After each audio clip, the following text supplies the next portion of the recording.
Hi, my name is Warmaster 101. Zero Yeti. And I don't quite... I think this game's called Black Widow or something. You play a spider. Reese's Puffs. Oh, wait. Peanut butter chocolate Give flavor. me 1 second. This is a twin-stick shooter game.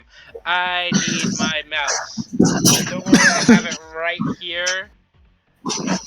You keep it inside your vagina. Shut Nature's pocket. your mouth.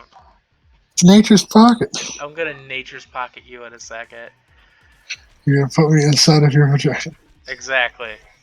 That is a weird threat.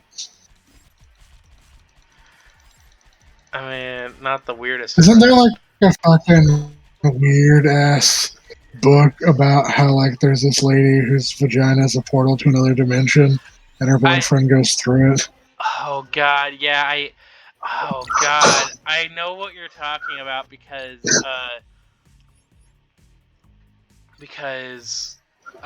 like fucking god. Anyway. No, I know what you're talking about. I just don't remember what it was called. First random fact is before the invention of barns, the barn owl was known by many other names, including the monkey-faced owl, the church owl, the delicate owl, the hissing owl, the night owl, the screeching owl, the rat owl, the demon owl, the ghost owl, and the hobgoblin owl. All the names refer to its call appearance, habitat, or spooky nature when flying at night. But my personal favorite has got to be the farmer's friend, which is a moniker they got from their habit of eating pests. Good for them.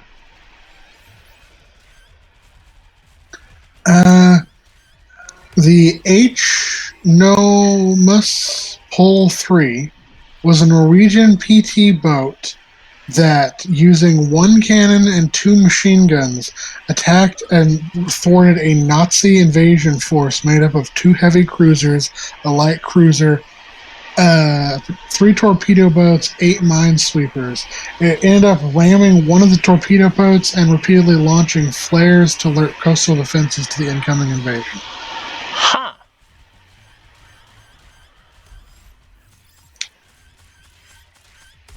Yep.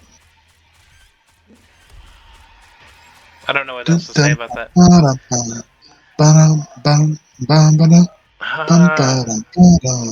a...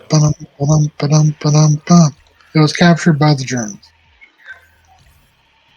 Boo, Germans. I'm trying to see what happened to her. She went on to appear in VeggieTales. Y'all remember VeggieTales? I remember VeggieTales.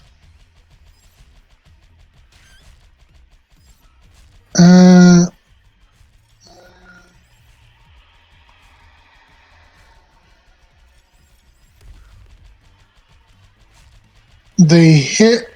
So the German vessel hit the small Norwegian vessel with an anti-aircraft fire, which wounded the captain, Leif Welding Olsen, in the battle, and started several fires. As the Pole 3 was burning, her crew abandoned the vessel and was captured, but the captain, who was weakened by blood loss, did not manage to enter the lifeboat and ended up drowning with the ship. It became the first Norwegian fatality in World War II. They ended up temporarily turning back the entire Nazi invasion, and the heavy cruiser, the Blücher, was sank after all of it.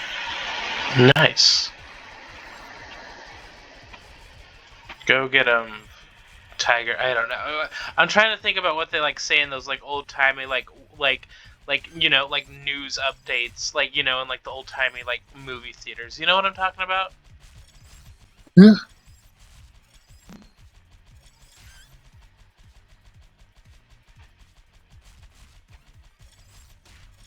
And then the Pole 3 was captured by the Germans and towed to Tosberg.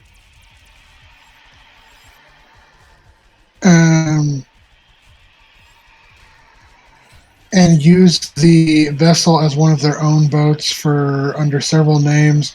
After the war, Pole 3 became part of the Norwegian sweeping fleet after she was sold off. Later, Pole 3 had several owners and names, engines replaced, and her structure was rebuilt. In 1949, she was sold to Harried, where she was rebuilt as a fishing vessel and given the name Jonathan E.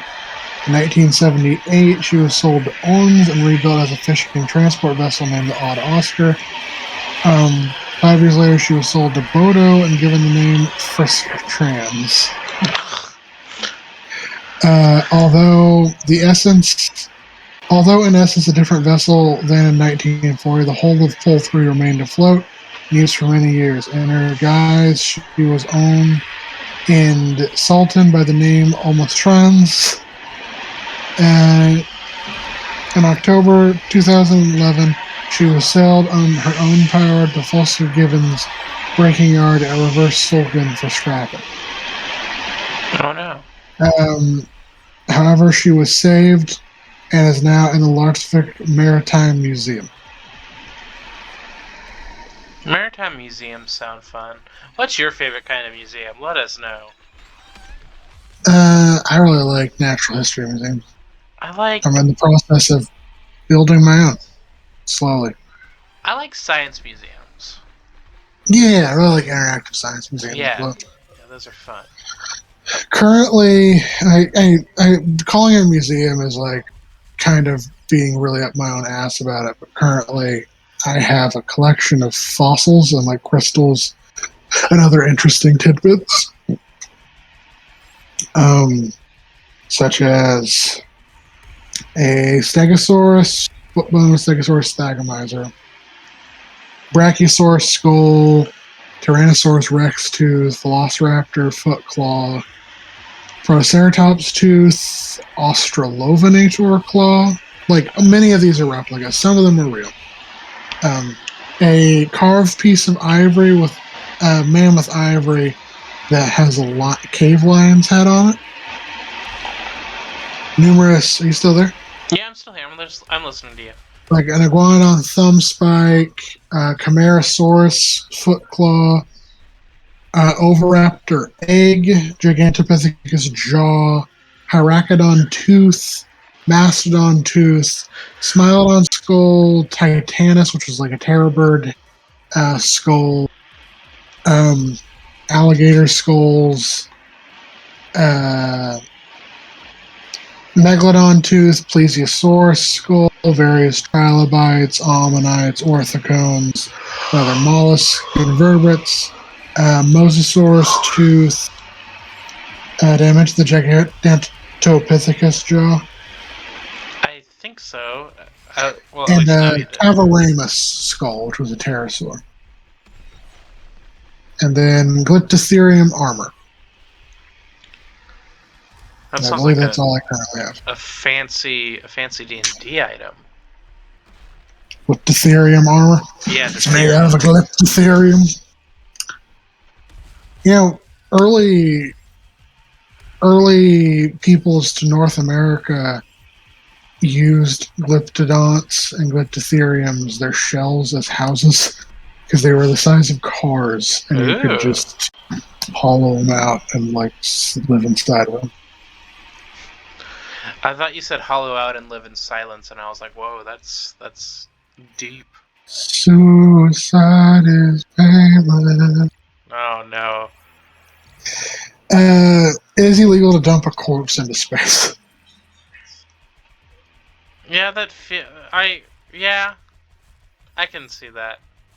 Eddie Gaedhel is the shortest baseball player to ever have played in the MLB.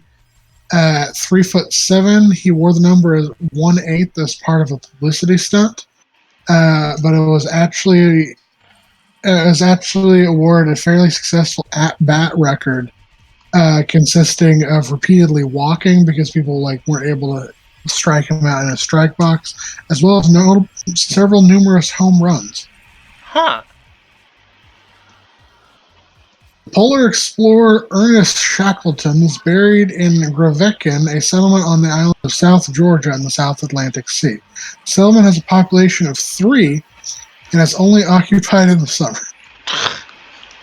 Make it 7. Do you want to move to go to Grevekin with me? Nah, that sounds cold and disgusting. I take it back. Since 1945, there have been 2,121 atomic explosions on Earth. Make it 7. Okay, I don't know where that's coming from. I'm in. In 2017, 70% of all recyclable plastic in the U.S. was recycled, but they were because it was being shipped back to China for recyclement. China then cut off imports. Plastic waste from the U.S. and the EU has now skyrocketed, with the vast majority of it ending up in landfills. Gross. Yep. We need to recycle our own shit, man. I mean, get a compost heap going, and then you can recycle your own shit. Yeah, that. Christopher Dunsk, aka Dr. Death, was a Texas neurosurgeon who performed 38 operations in 2 years, resulting in 2 deaths and 31 severely injured patients. There is a type of honey called mad honey that causes hallucinations. Oh. In 2009, Elton John's production company was developing a film adaptation of Pride and Prejudice that would feature the Predator. It was going to be called Pride and the Predator. Unfortunately, there was a gay porno already called Pride and the Predator out, so they could not get the rights. Certain species of snails can sleep upwards of 3 years. God, to be a snail. Cooties is actually World War I slang for lice. Oh, that's fascinating. Tins of Diet Coke float in water while tins of regular Coke sink. I'm sorry, what? Tins of Diet Coke float in water while tins of regular Coke sink. That's weird. The theme song to Trailer Park Boys is a piano-only version of I Left My Heart in San Francisco. What if you left your heart somewhere else, though? There is a Hall & Oates hotline that you can call into to listen to their greatest hits. A Hall & Oates? Yeah. Whomst? They're a band out of Boston. Wow. Phil Collins' album No Jacket Required is named after an incident at a Chicago restaurant where Collins was denied admittance because he didn't have a jacket. Huh, was this before he put out that bop that was for The entirety of Tarzan. Yeah. In 1993, Todd Rundgren released the first interactive album, No World Order, for the Philips CDI under the name TRI. The disc allowed listeners to listen to 6 different versions of the album from guest producers and make their own mix. Huh. Interesting. Wi-Fi is an acronym that was made up by a marketing firm and doesn't actually stand for anything. It doesn't like stand for wireless interface or something? What the fuck? Nope. Queen Victoria has survived 8 assassination attempts. Can we make it 9? Colditz Cock is a glider built by British POWs imprisoned in Colditz Castle in World War II. Made mostly of stolen wood and cloth, the glider could fit 2 men and was constructed in the attic above the chapel. The POWs finished the glider just before being liberated, and it never flew. Aww. This has been a Ran Effect, whatever. That. Wow.